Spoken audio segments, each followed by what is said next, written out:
+2 history exam എഴുതാൻ പോകുന്ന വിദ്യാർത്ഥികൾ ഞാൻ ഈ പറഞ്ഞ കാര്യങ്ങൾ ശ്രദ്ധിക്കണം. നിങ്ങൾക്ക് +2 ഹിസ്റ്ററിയുടെ ക്വസ്റ്റ്യൻ പേപ്പറിൽ മാപ്പിൻ്റെ ക്വസ്റ്റ്യൻ ഉണ്ടാവില്ല. ആ മാപ്പിൻ്റെ ക്വസ്റ്റ്യൻ നിങ്ങൾ ഏറ്റവും ലാസ്റ്റിലേക്ക് മാറ്റി വെക്കുക. അത് നിങ്ങൾ തുടക്കത്തിൽ ചെയ്യേണ്ട ആവശ്യമില്ല കേട്ടോ. മാപ്പിൻ്റെ ക്വസ്റ്റ്യൻ നിങ്ങൾ ഏറ്റവും ലാസ്റ്റിലേക്ക് മാറ്റി വെക്കുക. അതേപോലെ 8 മാർക്കിൻ്റെ 2 ക്വസ്റ്റ്യൻസ് ഉണ്ടാവും. 8 മാർക്കിന് 2 ക്വസ്റ്റ്യൻസിൻ്റെ ആൻസർ നിങ്ങൾക്ക് വൃത്തിക്ക് അറിയുമെങ്കിൽ അത് നിങ്ങൾ തുടക്കത്തിൽ തന്നെ എഴുതാൻ ശ്രമിക്കാം. തുടക്കത്തിൽ തന്നെ എസ് എഴുതി കഴിഞ്ഞാൽ പിന്നെ നിങ്ങൾക്ക് അത് കറക്റ്റായിട്ടാണ് എഴുതുന്നതെങ്കിൽ നിങ്ങൾക്കൊരു കോൺഫിഡൻസ് കിട്ടും. അപ്പോൾ എസ് ക്വസ്റ്റ്യൻ നിങ്ങൾക്ക് അറിയുമെങ്കിൽ അതിന് നിങ്ങൾ പ്രയോറിറ്റി കൊടുക്കുക.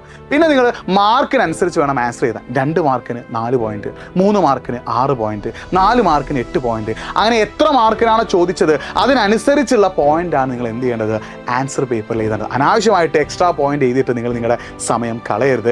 മാർക്കിനനുസരിച്ച് ആൻസർ ചെയ്താൽ. പിന്നെ മറ്റൊരു പ്രധാനപ്പെട്ട അപ്ഡേറ്റ്, നിങ്ങൾക്ക് 8 മാർക്കിനോളം 1 വേർഡുകൾ ചോദിക്കും. ആ 1 വേർഡ് കറക്റ്റ് ഓർഡറിൽ നിങ്ങൾ എഴുതിക്കോ. ആ 1 വേർഡിന് ശേഷമുള്ള ക്വസ്റ്റ്യൻസ് നിങ്ങൾക്ക് അറിയുന്ന ചോദ്യങ്ങൾ ആദ്യം എഴുതുക, അറിയാത്ത ചോദ്യങ്ങൾ ലാസ്റ്റിലേക്ക് മാറ്റി വെക്കുക, ഏറ്റവും അവസാനം മാപ്പ് ചെയ്താൽ. ഈ 1 വേർഡ് നിങ്ങൾക്ക് അറിയില്ലെങ്കിലും നിങ്ങൾ ആ ക്വസ്റ്റ്യൻ നമ്പർ അവിടെ ഇട്ട് വെക്കുക. എന്നിട്ട് അറിയുമ്പോൾ ഓർമ്മ വരുമ്പോൾ അതിൻ്റെ ആൻസർ നിങ്ങൾ അവിടെ എഴുതട്ടോ.